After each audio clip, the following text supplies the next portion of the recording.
as palavras do Santo Evangelho perdoe os nossos pecados. Com o vosso Filho Maria, abençoai-nos, ó Virgem Maria. Os caros filhos e filhas, nós estamos meditando esta semana sobre a virtude da esperança. De ontem até a sexta-feira, faremos uma pequena catequese por causa do nosso tempo. Ontem nós meditamos sobre duas coisas especificamente. Primeiro, sobre a natureza da virtude da esperança. E nós dissemos, a virtude da esperança é uma virtude infusa, sobrenatural, infusa por Deus na nossa alma no dia do nosso batismo. E ela faz com que nós creiamos nas promessas de Deus.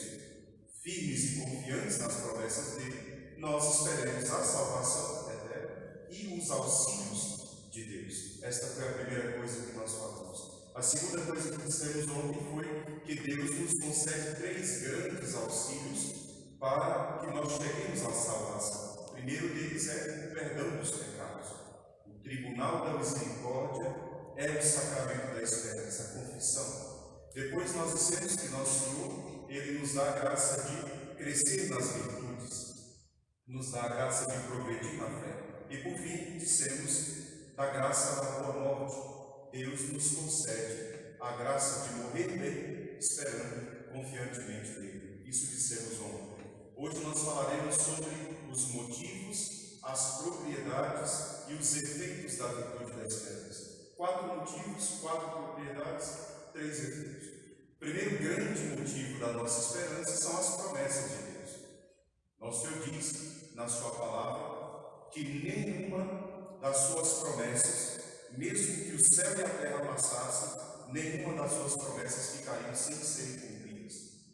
Nosso Senhor nos deu a graça de confiar nele. O Salmo diz que o Senhor é o protetor daqueles que esperam nele, daqueles que se depositaram a confiar nele. Aqueles que confiam no Senhor, diz a carta aos Hebreus, não serão confundidos.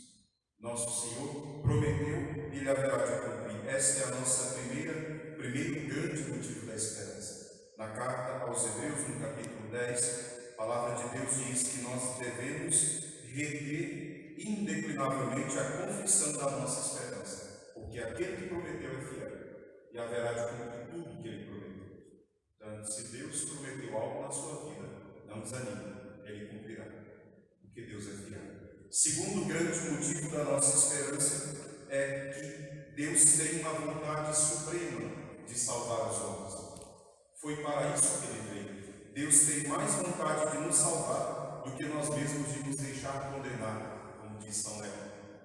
Nosso Senhor quis nos salvar e Ele próprio, amando as criaturas, amando os homens, nos promete a bem-aventurança eterna. Existiu um protestante terrível, dos primeiros, junto com Lutero, chamado Calvino, fundador da Igreja dos Calvinistas, que falando da predestinação, que é uma doutrina deles, eles blasfemavam contra Deus de uma forma terrível. Eles diziam que Deus, nosso Senhor, criou algumas pessoas para serem condenadas e que o próprio Deus obriga essas pessoas a pecarem para que eles não as salvem. Os protestantes calvinistas acreditam que uns foram criados para se salvar e outros foram criados para se condenar, e Deus obrigaria essas pessoas a pecarem para que Ele não as salvasse. A Igreja Católica, indubitavelmente, sempre dirá que Deus, nosso Senhor, quer salvar a todos os homens. Isso é o que São Paulo diz na primeira carta a Timóteo. Deus quer salvar a todos e quer que todos cheguem ao conhecimento da verdade. Portanto, não é que existem uns predestinados ao céu e outros predestinados ao inferno. Essa doutrina protestante reina ainda hoje em muitas igrejas. Ela foi se difundindo, mas os calvinistas defendem isso veementemente. A Igreja Católica combateu isso ardentemente. Terceiro motivo da nossa grande esperança são os merecimentos de nosso Senhor. Nosso Senhor mereceu na cruz, com o preço do seu sangue, a nossa salvação. É nisso que nós esperamos. É no preço da cruz que nós confiamos.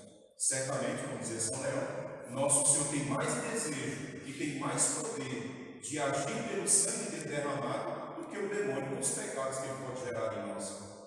Portanto, a nossa grande confiança no poder da cruz é que nos faz esperar em Deus. Não é que nós esperamos nas nossas boas obras, como o mundo protestante espera. Nós só acreditamos numa força, que é a força da cruz. Fora dela não há salvação.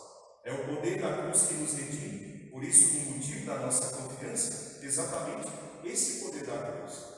Na carta aos Hebreus, no capítulo 4, versículo 16, o autor diz: nos aproximemos do trono da graça com confiança, a fim de recebermos misericórdia. O trono da graça é a cruz de nosso Senhor. É de lá que emana para nós a salvação. Quarto motivo pelo qual nós devemos esperar em Deus, certamente, é a intercessão da nossa amada mãe, a grande mãe de Deus, a Virgem Maria. Nós, confiando no poder da intercessão dela, como diz São Bernardo de Claraval. São Bernardo de Claraval dizia: para ter acesso ao Pai, nós temos um mediador, que é Jesus, é o mediador da justiça. Mas para ter acesso ao coração de Jesus, nós temos uma medianeira de graça, que atua na sua misericórdia, intercedendo pelos piores pecadores, especialmente. Portanto, nós confiamos que Nossa Senhora, Mãe, sede da sabedoria, Mãe da esperança, que ela nos anima. Ela é o auxílio dos cristãos, ela que nos daria força. Portanto, se nós fôssemos perguntados qual o motivo da sua esperança, primeiro eu espero nas promessas de Deus. Depois eu espero na vontade de Deus, que é de salvar. Depois eu espero no poder da cruz e eu espero na intercessão da Virgem. Esses são 4 motivos. Podemos falar agora de 4 propriedades da nossa esperança. O que elas devem ter? Primeiro, a nossa esperança deve ser firme, certa, segura. A nossa esperança é firme e certa porque, como diz o Concílio de Trento, e também depois dirá São Paulo, eu sei em quem eu acreditei. São Paulo diz. Eu sei em quem eu depositei a minha esperança e eu estou certo, São Paulo diz, na segunda carta a Timóteo, eu estou certo que ele é bem poderoso para cumprir o que ele prometeu. Portanto, eu sei em quem eu acreditei. Minha esperança é certa, não porque eu tenho méritos, minha esperança é certa porque foi nosso Senhor que prometeu, e ele tem poder para cumprir o que ele promete. O Concílio de Trento diz: todos nós devemos esperar confiantemente no socorro de Deus, no auxílio de Deus. Porque assim como ele começou em nós a boa obra, o Conselho diz, ele haverá de terminar. Se ele começou, ele completará e produzirá em nós aquilo que ele desejou. Basta da nossa parte esperar nele confiantemente. Segunda propriedade que a nossa esperança deve ter, ela deve se apoiar unicamente em Deus. E aqui nós temos que escutar a palavra que diz: maldito o homem que confia e espera em outro homem. Nossa fonte da esperança é o coração do nosso Deus. Mesmo que o mundo traísse todas as nossas expectativas, nosso Senhor nunca nos trairia.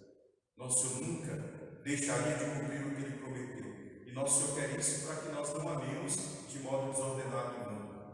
Às vezes nós depositamos esperança demais num ser humano. Saiba, o melhor deles pode te trair. A única que poderia não trair é a Virgem. O resto, o melhor de nós, pode ser um grande traidor e nos arrepender depois de meia hora.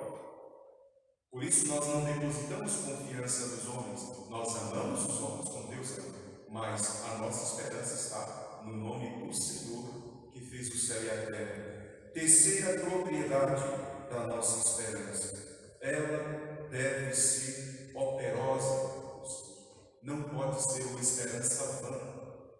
Ela tem que dar frutos.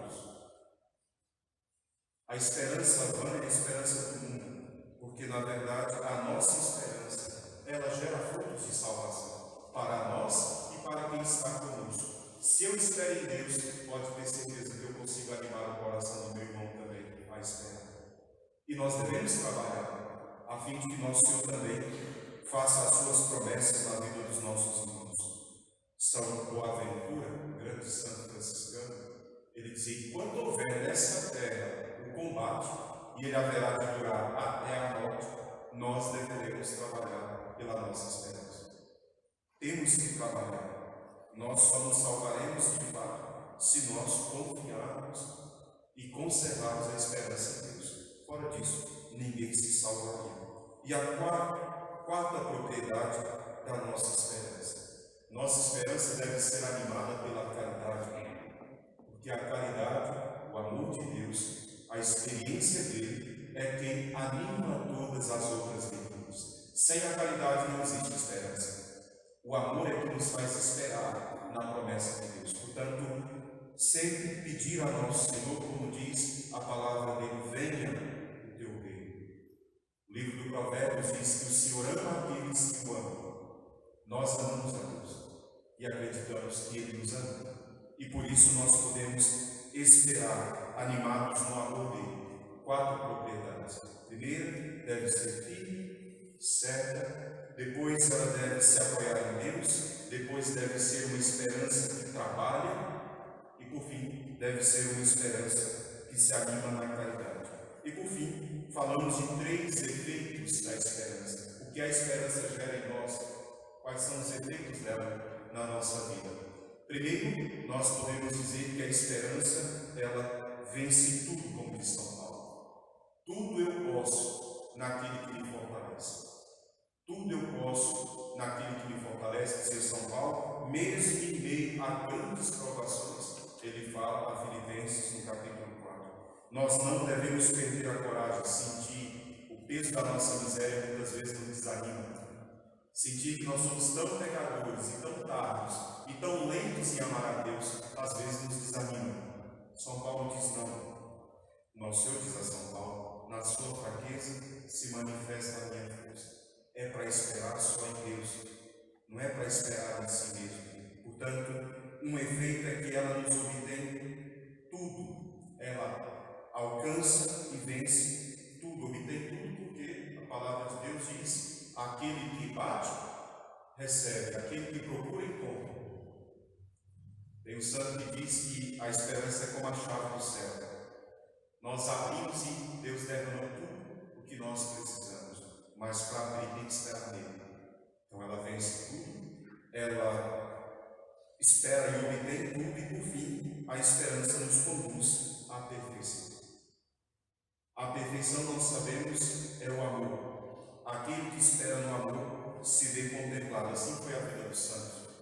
Se nós pensarmos no mártir, por exemplo, alguém que foi lançado no meio das feras para morrer comido pelas feras. Ou o nosso santo Estevão, diante daqueles que o apedrejariam. Ele olha e vê o céu aberto. Ele é capaz de pedir a Deus que não faça mal àqueles que o apedrejam, porque eles são ignorantes, não conhecem o amor ainda. Só quem ama pode chegar a esse grau de perfeição. Por isso, a esperança, ela nos aperfeiçoa na medida em que nós amamos. A esperança nos ajuda a suportar o peso dos nossos sofrimentos diários, para alguns mais, para outros menos. Certo é que é a esperança que nos faz manter viva a nossa fé. Portanto, falamos hoje de 4 motivos, de 4 propriedades, de 3 efeitos da esperança. Amanhã nós vamos meditar sobre a necessidade que nós temos da esperança para a nossa salvação, a função dela para a nossa salvação. Louvado seja nosso Senhor Jesus Cristo. Sempre seja louvado e a sua mãe, Maria.